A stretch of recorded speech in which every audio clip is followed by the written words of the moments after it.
کچھ اخلاق حمیدہ ہوتے ہیں، قابل تعریف ہوتے ہیں، بڑے اچھے ہوتے ہیں، لوگ اس کی تعریف کرتے ہیں۔ کچھ اخلاق جن کو عربی کے اندر اخلاق ذمیمہ کہا گیا ہے، یعنی دوسروں کو نقصان پہنچانا ہی پہنچانا ہے۔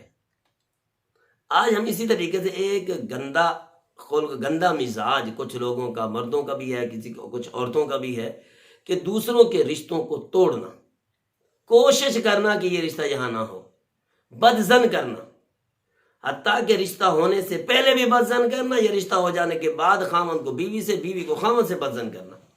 اسی طریقے سے خامند بیوی کو چھوڑ دے یا بیوی خامند کو چھوڑ دے، کسی اور جگہ چلے جائے، یہ ہم سے برداشت نہیں ہوتا کہ یہ جھگا جو ہے، یہ گھرانہ جو ہے، یہ ایک خاندان جو ہے بس کیوں رہا ہے، یہ کیوں خوش ہیں۔ یہ اس کو کہتے ہیں ہماری زبان میں ویری مزاج، یہ ویر رکھنا کسی کے پیچھے، بیر رکھ دینا کہ دشمن ہو جانا فی سبیل اللہ، بھائی تجھے کیوں دشمنی، بس ہی ویسے میں نے تو کچھ ہی نہ، پھر ماننا ہی نہ۔ ان چیزوں کا ثبوت کہاں ہوتا ہے؟ دوسرا مر جائے آدمی لیکن ثبوت نہیں مل سکتا، تباہ ہو جائے، اس کا گھر ٹوٹ جائے، ثبوت نہیں، وہ کیا کاروائی کرے گا؟ لیکن یہ یاد رکھیں جو آدمی یہ مزاج رکھتا ہے کبھی سکون سے نہیں بیٹھے گا۔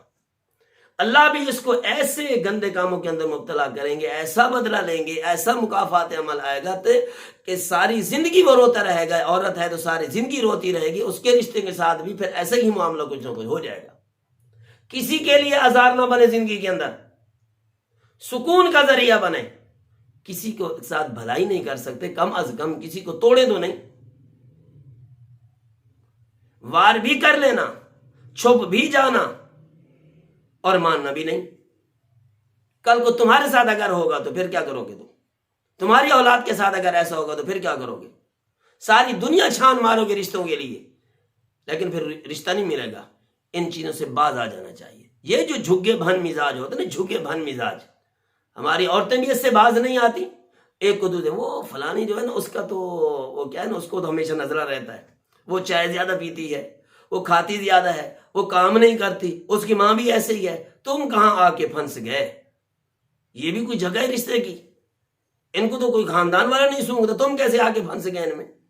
تو یہ رشتے ہیں، یہ ہیں ہمارے الفاظ، یہ ہماری عورتوں کے الفاظ ہیں۔ اور مرد بھی بعض وہ پیچھے لگ پڑتے ہیں۔ ایک مرد کی زبان سے نا، بھائی میں نے پوچھا بھائی تم بہنوں کے گھر کیوں نہیں جاتے؟ ہماری بہنیں جو ہے نا ہمارے اوپر تعویذ کرتی ہیں۔ میں نے کہا وہ کیسے تعویذ کرتی ہیں؟ کہتے ہیں ایسے بھی ایک مرتبہ ان کو پتہ چلا کہ میری بیٹیاں جو ہیں وہ یونیورسٹی میں پڑھا رہی ہیں، تو پھر ان کا موڈ بن گیا۔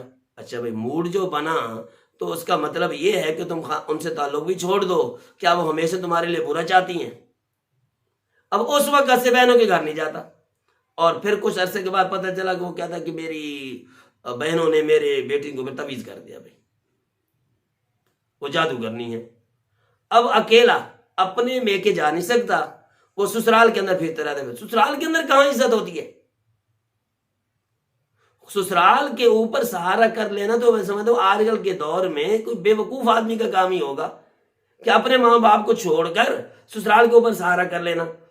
بیوی کو لے آیا، پھر خود وہاں چلا گیا بچوں سمیت، تو کون سا تم نے سسرال پہ احسان کر دیا؟ الٹا تم نے اس کو لوٹ کے کھا لیا۔ تھوڑا سا احساس کرے، اپنے آپ کو ذرا آخرت کی اس عدالت کے اندر بھی پیش کریں، کسی کے گھر کو نہ توڑیں، اور کسی کے بارے میں خود بدگمانیاں بھی بند کریں۔ ایرا غیرہ اس طریقے سے پھر کسی کو مورد الزام ٹھہرا دینا، یہ بھی نہیں ہونا چاہیے۔ ہاں ثبوت نہیں ہوتا، یہ الگ بات، لیکن پھر جس کے اوپر ٹھپا لگا دینا یہ بات بھی ٹھیک نہیں ہے۔